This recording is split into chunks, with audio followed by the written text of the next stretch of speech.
Jadi untuk si multipolar apakah bisa digunakan di wajah ya, pertanyaannya seperti itu ya. Jawabannya sih sebenarnya gini, makanya kita yuk langsung lihat handle-nya. Kita lihat langsung handle-nya. Untuk handle dari multipolar ini bisa dibilang cukup besar seperti ini. Ya, dia cukup besar. Jadi kalau ke wajah bisa aja sih. Cuman kalau seandainya mau pakai yang tripolar aja juga bisa. Tripolar tuh seperti ini. Ya, jadi ke wajah pakai ini.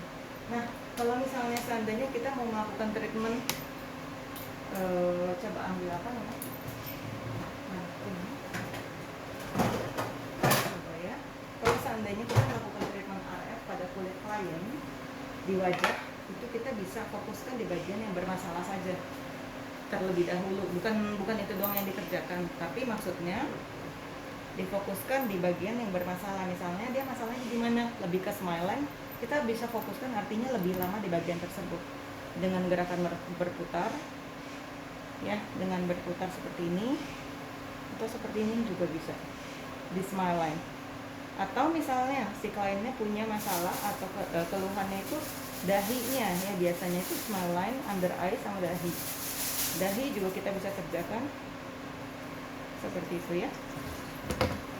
Lalu pengulangannya kurang lebih di sisi sebelah kanan wajah itu 10 menit, lalu di sebelah kiri juga 10 menit.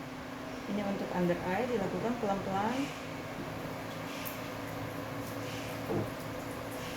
Nah, kalau kita pakai alat RF treatment ini juga bisa jualan nih, namanya eye and neck treatment atau treatment leher, treatment mata. Itu bisa juga. Ya, jadi kita cuman treatment mata dan leher saja dijadikan satu.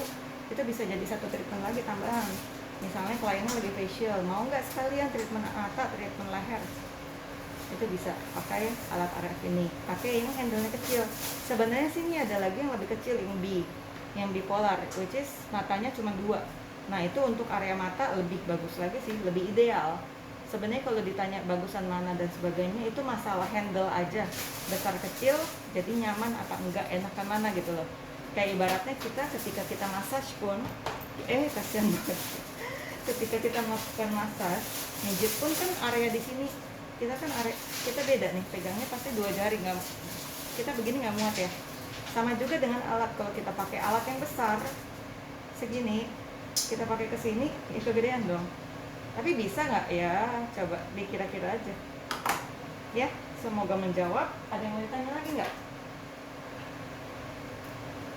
Iya, dengan siapa? Ida juga. Oh, Mega. Oke, hai Mega.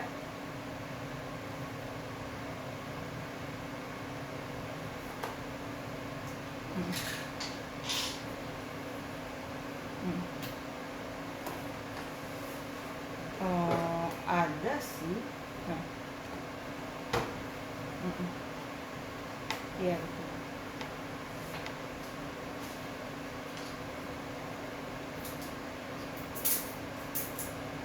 Kalau menurut aku sih gimana ya, tergantung. Jadi gini, sorry, udah selesai belum? Kalau udah aku jawab, kalau enggak belum. Terlalu semangat. BTW ini Mega yang kemarin baru daftar banget ya?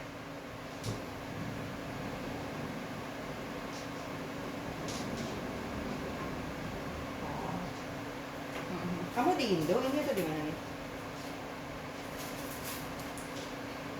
Oke. Kemarin ada yang daftar tapi dari luar negeri. Bukan kamu ya?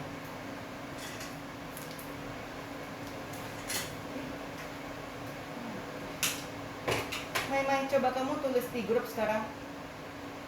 Kayak kalau misalnya ada yang tanya hal yang sama, tinggal dilihat aja.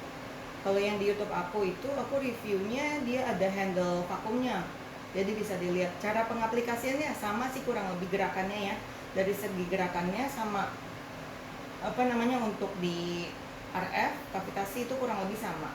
Dan di alat ke vakum itu bisa disetting juga sama seperti si kavitasi ini, dia mau bunyinya ya, kita bunyinya artinya maksudnya gelombangnya terus menerus atau putus. Mungkin kalau yang pernah pegang alat ultrasound itu juga tahu ya, dia kan gelombang itu bisa yang terus menerus atau yang putus-putus gitu. Emang aku agak susah sih menjelaskan kalau di by by video kayak gini untuk gelombangnya seperti apa. Tapi intinya di sini ada 4 mode. Itu bisa di-set mau gelombang yang langsung atau yang putus-putus. Seperti itu sih.